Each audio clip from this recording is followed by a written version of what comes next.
Thank you for joining today's EMQ Office Hours North America. Good morning, good afternoon, and good evening. So there are folks joining in from multiple parts of the world.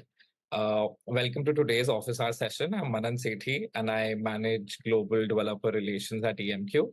And I'll be your host for this informative and engaging discussion. So before we dive into our agenda, I'd like to basically have some quick pointers around today's sessions.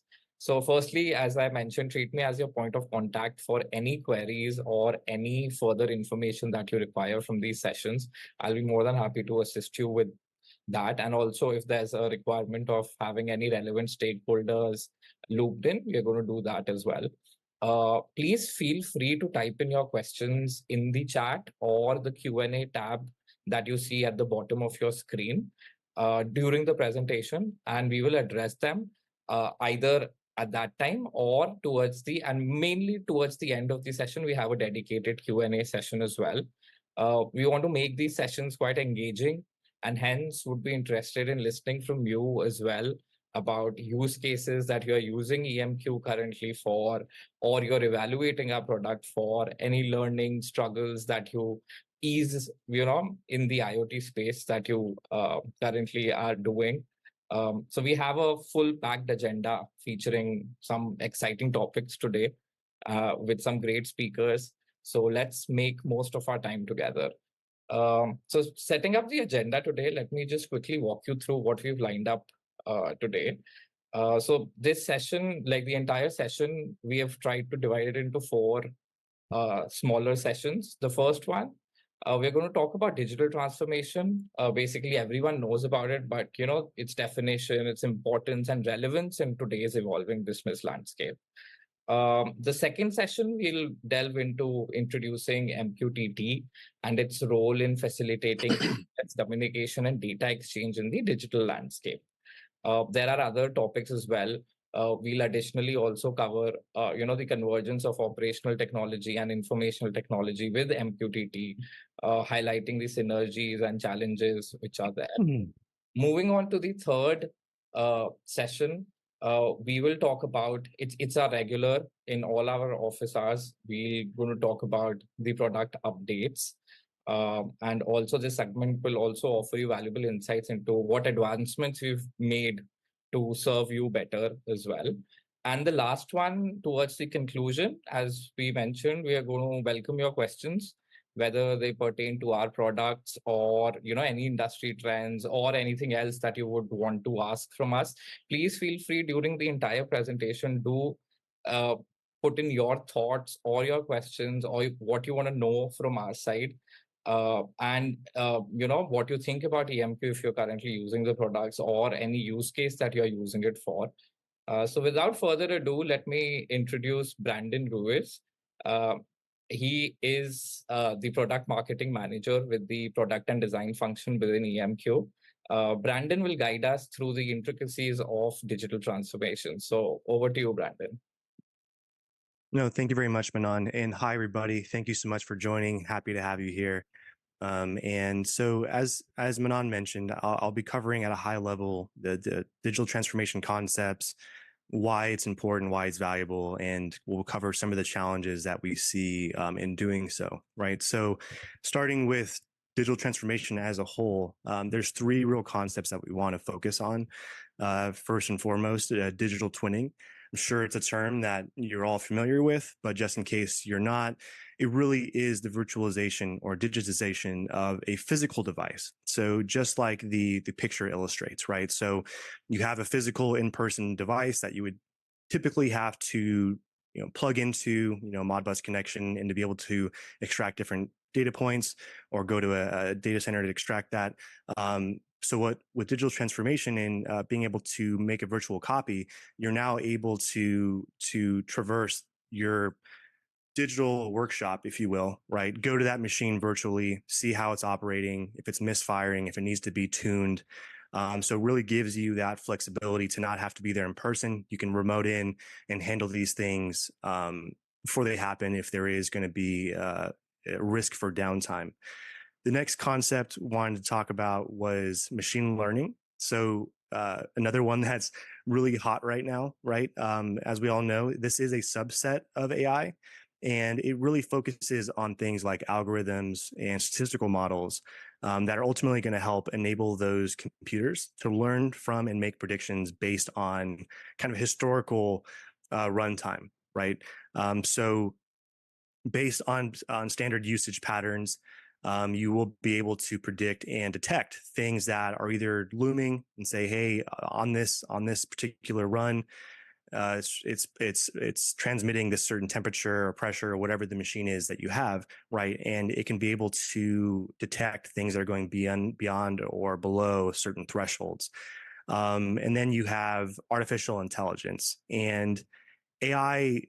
It really is, instead of looking at algorithms and statistical models, it's really looking to simulate human intelligence, right? So being able to mimic actions and those cognitive processes that we ourselves would take on. So instead of a human standing there and running it through, we're training it to be able to take those actions on our behalf, right? So if the ML model detects that a certain anomaly is coming down the pipe, AI can step in and say, here's the function now that we're going to enact to make sure that this doesn't occur and we can get to it before it happens. And digital transformation oftentimes is a huge driver to be able to leverage things like ML and AI. But just know that there are ways to leverage it without doing, a full virtual model like this, right? There are instances out in the field today where you can stack a vibration sensor, temperature sensor, use things like computer vision to be able to kind of get those same benefits from your brownfield legacy devices. Next slide, please. So now the question is, why digital transformation, right? And at its core, I did kind of touch on this a little bit already. Number one is you're going to become more efficient and more productive. So like I said, rather than having to tap into these things manually one at a time, you're able to have a human readable dashboard that will let you know exactly how, we could say this robotic arm is running at 80% functionality. It needs to be tuned up on March 5th, just throwing out a random date, right? So at its core, being able to have this visualization is going to help you improve uptime, improve your overall experience from the workers on the floor that are managing these devices.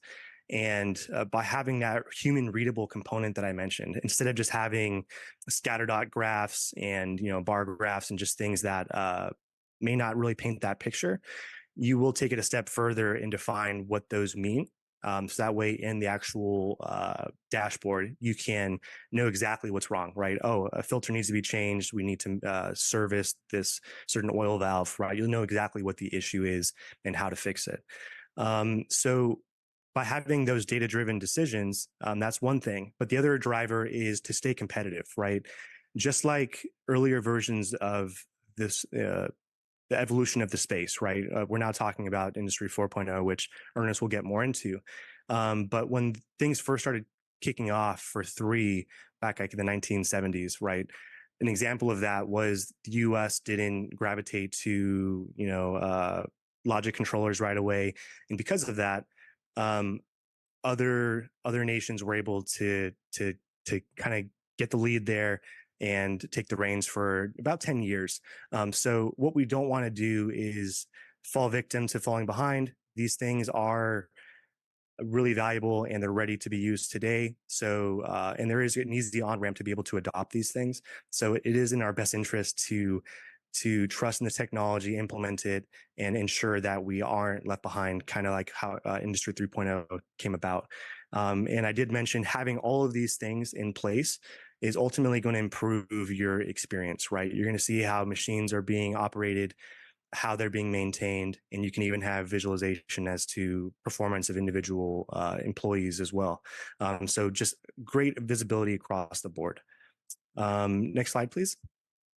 So now this brings us to the challenges of digital transformation, right? And this is specifically geared towards kind of the manufacturing space, right? And the complexity there is you're not only connecting different types of devices, right? Assembly lines, robotic arms, paint shops, heat clamps, you name it. You're also connecting the different individual sensors that are on board each of those devices, and devices and sensors are using different protocols, right? So how do you ingest data from all those different data types, all those different sensors and protocols, and get it to the cloud efficiently without having to kind of tear down your whole facility and rebuild from the ground up using one proprietary protocol, right? How do you mix greenfield and brownfield? So that is one that is pretty prevalent in the space and has been confirmed in the field when we've done talks with different folks.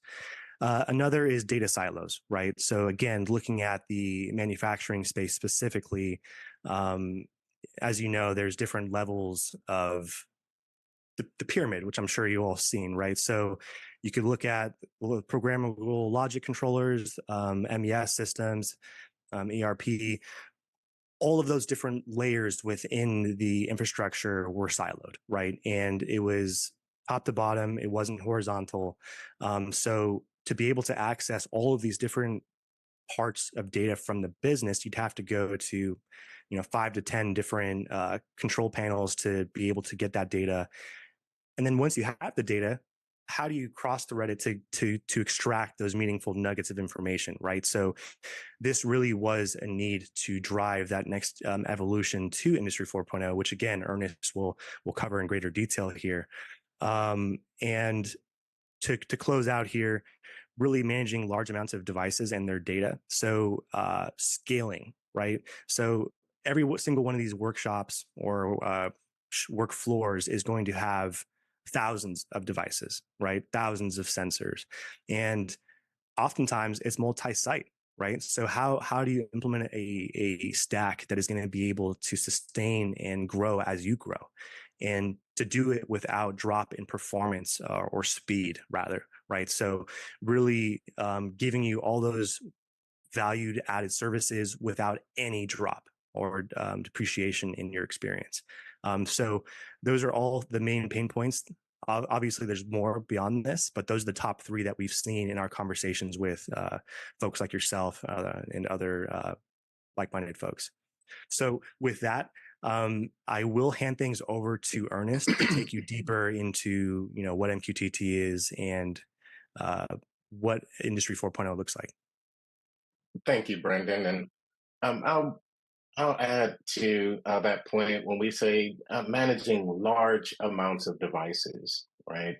We have different levels of our software, and that's really when we talk about enterprise level, right? Enterprise level, we're talking about reliability. We're talking about keeping latency low, and we have tested and have one of our customers test up to 100 million devices connected to one cluster and still achieve sub-second latency. So under a second latency with 100 million connected devices. And that just shows the type of scale we're talking about and the type of scale that really separates our platform from similar solutions. And one of the things that help us to achieve that is the efficiency of the MQTT protocol itself. So I'll talk not too deep, but I'll give you an overview of MQTT that will show how it helps to scale and manage data on a massive scale. So the first thing would be that the publish subscribe model. So with MQTT, it separates the need for your clients to be directly connected to each other. So you have publishers that publish to our broker and subscribers that subscribe to ingest and process that information. And you can be it's two-way communication. So a client can be a publisher and a subscriber, which gives you flexibility and gives you some additional functionality in being able to do things like upgrade firmware or maybe even change the state of a device based on data payload. It's the MQTT protocol is very resource efficient. So when I say resource efficient, um, storage, CPU, and memory is all used in an efficient way. So you don't need always enterprise level servers to run this locally. Our software is so lightweight that it can actually run on something as simple as a Raspberry Pi. But of course, in those enterprise scenarios, we want to have that availability, right? So a lot of times that's ran in a cluster and managed in a cluster in the cloud, and you may have a local instance running locally to do some filtering. We do have a built-in rules engine to the platform that where we can look at your data payload and make some decisions, create alerts and alarms based on that data payload. And then two more things I think are worth mentioning. One is the QoS levels, the quality of service levels, being 0, 1, and 2. So zero QoS 0 is what we call a fire and forget, right? This is for messages, for data that's very frequent and doesn't require a lot of monitoring on small changes, and you may and don't need an acknowledgement back. QoS 1 is we're going to deliver at least once. So we'll keep sending that message, keep sending the data until we get an acknowledgement back. Now, the only caveat to that is with QoS 1, you may receive multiple messages because we'll keep sending that data until we get an acknowledgement. QoS 2 at only once is we'll have some additional methods in there to deduplicate. So we'll make sure that the message is delivered, but we'll do that deduplication to make sure that it's only delivered once. And so those varied QoS levels will help you design the system that works for you, your data, your enterprise. And finally, the last feature that I'll cover that's inherent to the MQTT protocol is the last will message. The last will message, similar to a will that we create when we're alive as people, the client can define a message when that client logs on, when that client subscribes. It can log a message that it wants to happen, that it wants to send in case that client goes away. So if that client dies, then that message will be published. This allows for client awareness, connectivity awareness, session awareness, and to have that notification if our client goes away. So now that we understand the basics of MQTT, let's switch back to digital transformation and talk a little bit about the evolution that we've seen in the last decade or so. As Brandon mentioned, on the left here, you'll see our pyramid of automation, right? And this is an ISA 95 framework that is basically showing the need to connect these different layers of devices in order to facilitate Industry 4.0 and in turn, digital transformation. At the bottom of that pyramid, we have our edge devices. Those are sensors, those are signals, those are thermostats, those are robotic arms, those are sprayers on an automotive manufacturing floor. And these devices typically don't have a method to communicate on our networks and to get that operational data from that device itself. Um, a level higher than that would be our PLCs, and then above that, in the past, a lot of these devices have been managed using SCADA, right? So we need to have that connection all the way from the device itself to the managing SCADA device to the MES or manufacturing operations software, and then finally our business planning and logistics systems. And as you see, these have different layers or time frames of communication in where the sensors itself are sending data in milliseconds, so in less than a second in real time, all the way up to the top of the pyramid, where we're talking days or months of planning, of ingesting data before we can take some actionable business steps, right? And so the goal is we want to reduce that time from bottom to the top of the pyramid, and to be able to organize this data and pull in this data in a way that's highly performant, hopefully keeping that sub-second latency and reliability. So on the right here, you'll see a logical model that encompasses that idea that I mentioned of publish and subscribe.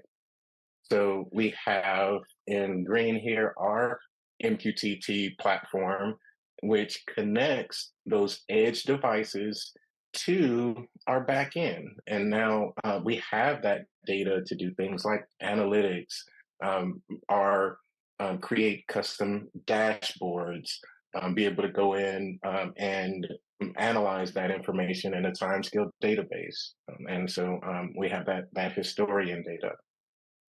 And we know, as Brandon mentioned, some of these devices communicate in different ways. Some of them, maybe even a proprietary protocol. Some are in older protocols that may have been popular, but not not so much anymore. So there, a lot of times there has to be some translation, right? And that this gateway layer here that you see is where that transformation happens.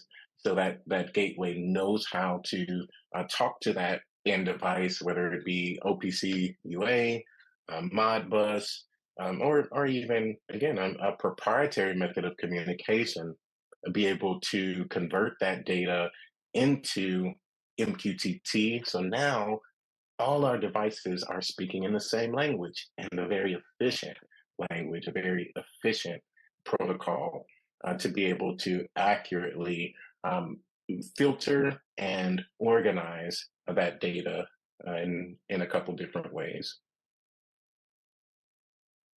And so this is to the same concept, but illustrated in a different way.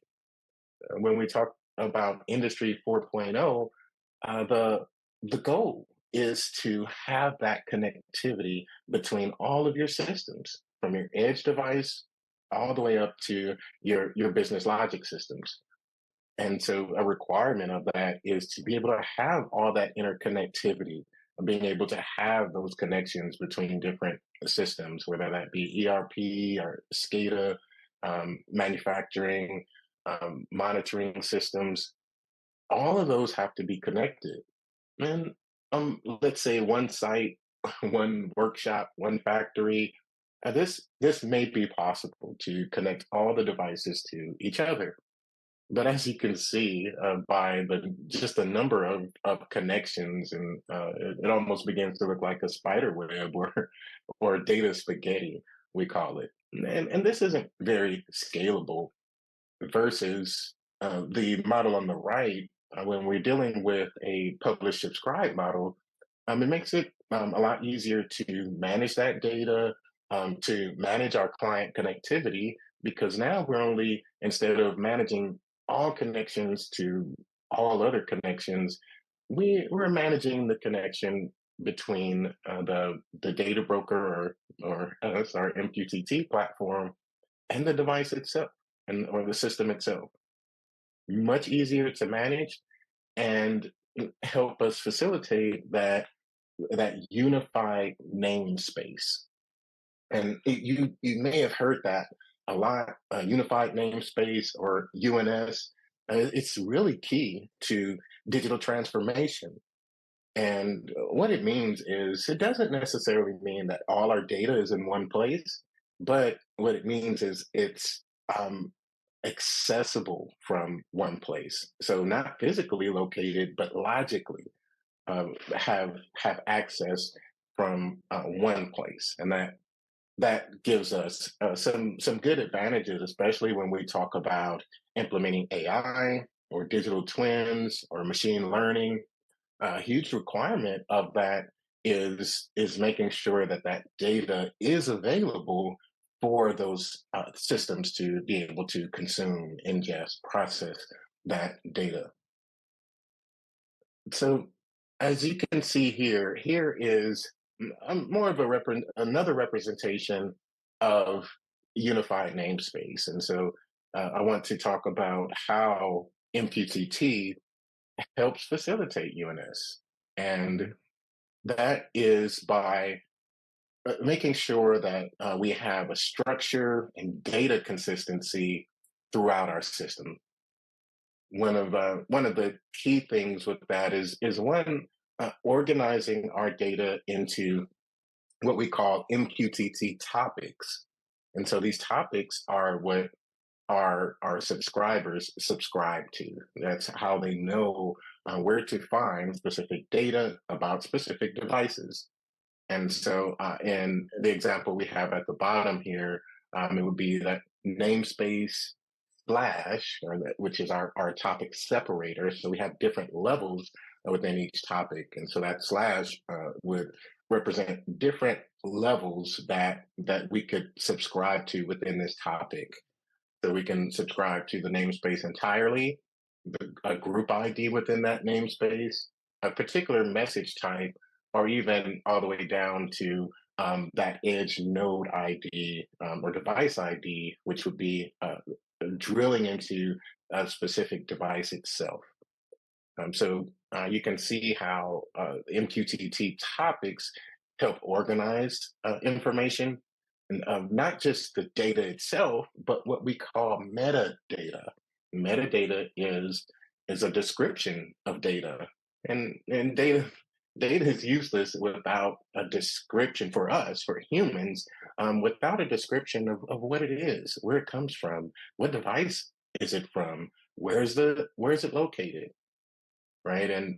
And you see a logical description of that. This is how a lot of times how we're used to organizing data, how you would see data organized maybe on your computer, on your network, right? Where you have an enterprise location, which may be several sites.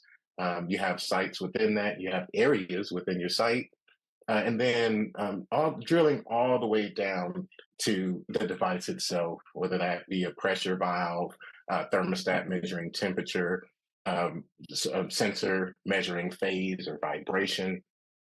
And so, again, MQTT helps to ensure consistency across your unified namespace, which is a real key to getting you on that journey of digital transformation. Now let's talk about that a little bit about that gateway layer that I described. So all of our edge devices may not speak the same language, right? Some of them may be Siemens, Ethernet over IP, Omron, Mitsubishi, Modbus, OPC UA. We have all of these different factory protocols, IoT protocols, and the reason why it's very hard to avoid is over time that changes. And maybe even you're a manufacturer that acquires another company or acquires other factories that hey, they have different technology, they have different, their edge devices communicate differently. So how do we facilitate that multi-source data integration? And one of the first steps to that is that gateway, that translation, helping to eliminate that data silo, because before that data is siloed within that device, right? There may be a way to access that data, but not remotely. It may require an engineer physically on site to maybe terminal into that equipment, or connect to the SCADA device, um, to see the data being managed there. But again, it's about aggregating that data in a unified namespace in a way that we can organize and just consume that data in a predictable way. And so our Neuron EX really helps with that translation. And as AI becomes more popular, we do support AI plugins in the form of data integrations. So easy to connect your data to other AI plugins and systems to be able to start to use a human-like intelligence to parse that data and to make certain predictions. And I'll also mention, both in the translation layer and in our MQTT broker itself, we have our rules engine, right? So simple SQL-based rules engine where you can create simple statements to make certain things happen in an automated fashion, or what I like to call automagically, to be able to look at your data payload and make decisions. And so, what one of my points here is what we need to accomplish in our digital transformation is essentially the convergence of what was separated before in our operations technology and our information technology, our OT and our IT. So right now, that may be managed as totally separate devices and processes in your enterprise. But as you go down this journey of digital transformation, you'll see those start to overlap. You'll see the joining of those two, all the way down from the edge device to your systems, your plugins in the cloud, whether that be AWS, Azure, any of those public clouds or private. And so let's look at where our software sits, and an overview of how these systems come together from edge to cloud.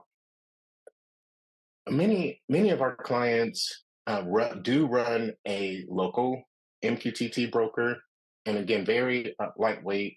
Doesn't need a huge server farm or a lot of resources to run this locally. But this is to help aggregate locally your data within your workshop, on your manufacturing floor, so that you are not sending unnecessary data to over your network into the cloud. Because as you know, that's where the huge cost is incurred. It's moving data into and out of the cloud. So we want to do that efficiently and make sure that we're only sending the data we need into the cloud. So that's what's representing here on site. Those different PLCs, SCADA devices, all connecting to that gateway, and your gateway connecting to your local broker. And that local broker will have access to some type of carrier, right? So it will use MQTT as the communication protocol. We can send send MQTT over TCP/IP, and we're the first MQTT platform to also support MQTT over QUIC, which actually is runs on top of UDP. So very flexible in the network that you can use and deploy our that MQTT protocol, and it even has plug-in to communicate over WebSocket, and that's how typically you want to communicate with your browsers. It does work over both IPv4 and version 6, so whichever ones that you're using, and 4G, 5G, or cellular technology, or satellite. And so, no matter how you want to carry that information from your local site to the cloud, we can help support that, help facilitate that. And then, as I mentioned, and on an enterprise level, now you want to have that scalability and reliability.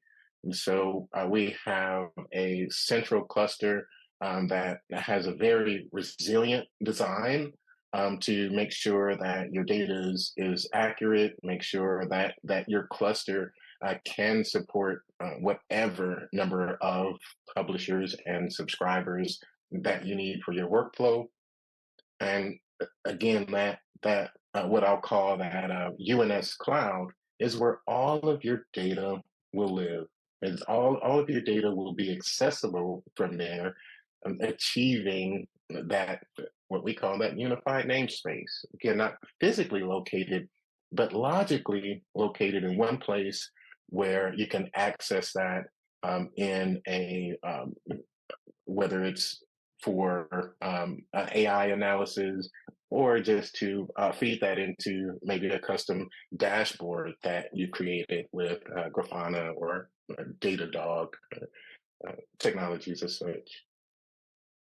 Okay, so before I hand off here, let me walk you through what this looks like in a real scenario. And this is one of our actual customers that runs a water processing facility for a very large city.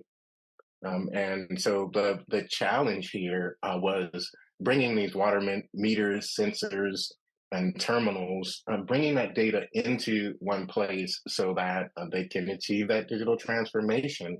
The goal was to be able to visualize this data in virtual reality, and also use AI models to make some predictions on water quantity, levels, and smart dosing. So on the left here, you see they have um, different types of devices that are producing data. Some all the way down to PLC and SCADA, which would again be those edge devices sitting in your factory, and even data from video signals themselves. So that information from edge technology and video is brought into our platform, um, processed through our rules engine, and again, you can set thresholds on what you want to alarm, what you want to automate, what you want to be aware of inside of your data payload. We can look at that and transfer that data into the cloud, over HTTP, again over TCP/IP. That connects to our broker, and again, now that you have all that data aggregated, you can use systems like BIM and Unity 3D to create 3D simulations, virtual reality, augmented reality, to represent in real time a virtual replica of your system, and that's what we call a digital twin. And so that's how our platform helps facilitate the creation of digital twins. You do have a real time and two-way interaction with that data, right? So based on the data, the analysis coming in, we can take some kind of action with the sensors themselves. Maybe turn a meter or sensor on or off. And then finally, that AI data model. So again, if you have a plugin to an AI analysis software, you can use that to make predictions on maintenance, make predictions on when, based on certain conditions, when failures might happen, and become more proactive than reactive with your enterprise devices. And I'll mention before I transition that we can operate on any cloud platform. We're available in most cloud marketplaces, and we have pre-built containers, both Kubernetes and Docker. So very easy to deploy. In some cases, you can even do one-click deployments, helping you deploy consistently into the cloud of your choice. So with that, I will hand over to my coworker Ilya, and he'll cover some of our recent product updates. Hello, my name is Ilya. I'm a developer of EMQ, and I'm going to present some recent updates to our main product EMQ, and also the planned features also. Let me start from recently released version 5.6. It was released as a community edition and also as enterprise edition. In community edition, we added session tracking, that is keeping track of clients connected to the broker, and that allows to calculate the total amount of clients connected to a cluster since some point of time in the past. We also enhanced banning capabilities. We use banning to ban clients that do not behave well. For example, send too much data or something similar. Previously, we were able to ban them only by client ID, username, and IP address. Now we may also ban them using regular expressions in their usernames or client IDs, and also using network masks. Also, we introduced API for rearranging authenticators and authorizations in QX. For each listener, for each access point to QX, there is a chain of authenticators, authorizations, which we check one by one when a client connects. And now we have a convenient way to rearrange them, which we check first and which we check last. We introduce introspection API to check clients' internal buffers, that is, clients' message queue, that are messages that were sent to that are going to be sent to a client but were not yet sent. Also, we may check the in-flight buffer, that are messages that were sent to the client but were not confirmed by the client. We also improved clients' IP because many clients, many users make frequent requests to clients' API, checking some client-related data, and now many clients can be checked at once. This saves much resources, both on the click side and on the client side. We introduced log throttling, while there are some kinds of messages that are important, like authorization failures, they still may pollute the logs and make system not very responsive or consume too much resources.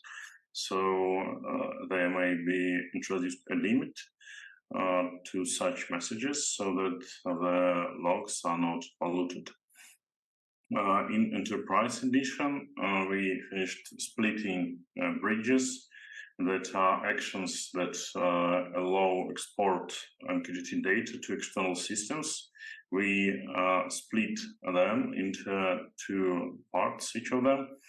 And now we may use separately connections to external resources and actions. That is, we may establish a single connection to external resource like a database or maybe other broker, and we may use this connection with different actions. We improved MongoDB driver performance, also introduced a new bridge connector, that is connector and action. It is quite simple by now, but we extend it. We may export MQTT data into S3 compatible storage. And we also now support JSON schema in our schema registry. We use schema registry and schemas kept in it to validate or parse messages coming out to the bridges. And now we may also check whether these messages comply some JSON schema. Next slide, please. In our upcoming version 5.7, we are going to introduce some more features. In a community edition, we are going to introduce a general availability of RocksDB durable storage. That is an outstanding feature for MQX that provides reliable and replicated storage for messages. Also, we improve client's API, improve its performance by going away from page-based interface and just using continuation. Also, in Enterprise edition of 5.7, we introduced cluster linking. Cluster linking allows to link several independent clusters with their own infrastructure, settings, and so on, but the flow of messages between the clusters will be unified. That is, clients will be able to subscribe in one cluster, and they will receive all the messages from another cluster too. We will introduce message validation with the mentioned schema registry. This is an important feature that allows to filter and validate messages that are sent to MQX. We will be able to check the payload of such messages and verify their compliance with some provided schema, so that malformed or maybe illegal messages do not go further into the system. We improve S3 connector, providing batching, that is not just putting payloads into separate S3 objects, but collecting them into CSV files and uploading in batches, that is in separate files which contain several documents that are formed from messages. And also we improve some debugging capabilities of our rule engine. Basically, that's all. Thank you. Thank you, Ilya. There's a couple things that I want to go back and highlight here because this is huge in our industry, and especially when we talk about MQTT platforms. One question I've had recently is, does the MQTT broker platform does it persistently keep that data, those messages in storage? And historically, the answer was no. And that's why you had to use, it was possible, but you had to use other database integrations in order to have that history of messages, to be able to go back 3 days, 4 days, a week ago, to see that data. And that's why that integration here with RocksDB is so important, because now it gives you that option to store messages persistently on the broker itself. Now, our initial integration is using RocksDB, but is built very modular, so that if we need to change that database down the line, we can.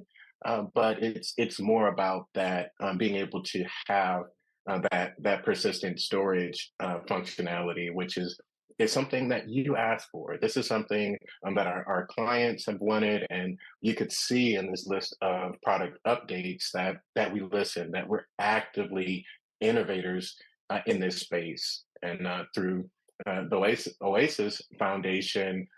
A lot of the work we put into our product is put back into the protocol and shared with our open source community. So thank you for joining us. We did set aside this time for Q&A. So please, if you have any questions, please type those into our Q&A panel, and we'll get to as many as we can. If we do not get to your questions, then we'll follow up with you by email and make sure that that you get that data. I do have a couple that have come in here. One is, how long does it take to implement UNS, or Unified Namespace? I think the best response to that is it depends, and the reason for that is that every enterprise has a different number of devices and requirement on what data that you need from those devices. I can say that our broker is very simple, very easy to deploy. Again, even being that we have containers, instances already built, we usually are seeing deployment of the software itself within hours. However, I would suggest that if this is an enterprise system, if downtime, or I should say, avoiding downtime is important to you, I would really consider taking advantage of our managed services. We will listen to your requirements. We will build a system that's based on your data requirements, your UNS requirements, and we'll manage that. So any updates, security patches, we'll take care of all that for you. And so typically that's the most reliable and fastest way to stand up your system. But also, if you have a team, we give you all the tools to deploy this yourself. And resources, blogs, forums that have tutorials step by step on how to perform data integrations and connect this our MQTT platform to your backend systems. I hope that answers your question. I have. Go ahead, Brendan. Yeah, no, saw one come in from Mark. Thank you for the question. You had asked when we plan to release the persistence feature for RocksDB, and the answer there is we plan to release it sometime next month in May as part of the 5.7 release. So do keep an eye out for that. We will have more information. And until then, Ernest, correct me if I'm wrong, we do have a private beta in place that folks can go ahead and test it today. I did share a link in the chat, so please do, if you're interested, please, I encourage you to take a look there. But if not, wait until May. It will be coming very soon. Thank you, Brandon. And let's make sure that that chat is available for attendees to not just host and panelists. So we'll share that link. And again, this office hours session is for you. So we really listen to your feedback. If there's a topic in the IoT world that you want to talk about more, and we'll cater this webinar just for you. Isaac, I see that you have a question that came in, and you would like us to talk more about WebSockets. So we try to make it easy on an easy way for you to take this data and make it actionable to your other systems. And so typically we use WebSocket when we're communicating, and from one is to browsers, and two would be your mobile application. So if you have a mobile app that runs on Android or Apple, most likely when you're communicating with that app, you will be communicating through WebSocket, and that is something that's included natively in our platform. So we can definitely communicate to your backend systems, whether that be a database, an AI plugin, or even a mobile app. So I hope that answers your question, Isaac, and appreciate your participation. Oh, thanks, Brandon.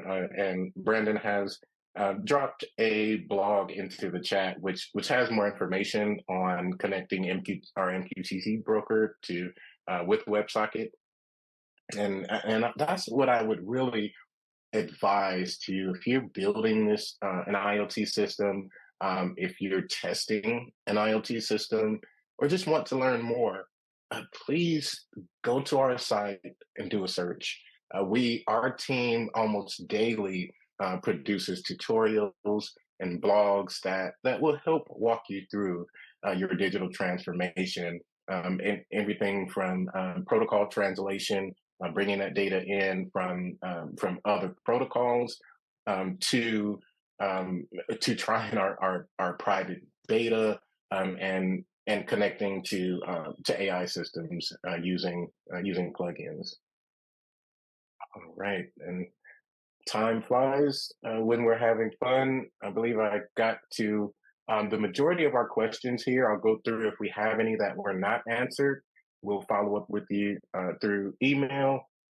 Thanks for all of you that joined us online and locally. We're at Hanover Messe right now, Industrial Expo in Germany. Walker Reynolds gave a talk this morning on digital transformation. We'll be at IoT Tech Expo in Santa Clara in June. We're very involved in not just the developer community, but online events to try to make sure that we're innovating in a way that's valuable for you. Thank you for joining us. Yeah, thank you, everybody. And one last thing to piggyback on what Ernest said. At those two shows, we do have a presence. We will have a booth. We have many team members there, and we also have speaking sessions. So Ernest will actually be presenting at the IoT Tech Expo. So please, if you are in the neighborhood in the Bay Area in June, And the One Summit is next week. So if you're around, please do come by. We're happy to meet and speak with you and learn more about your project. Thank you. And we'll see you next time. Thanks a lot, Thanks, everyone. everybody. Bye-bye. Thank Bye. you all.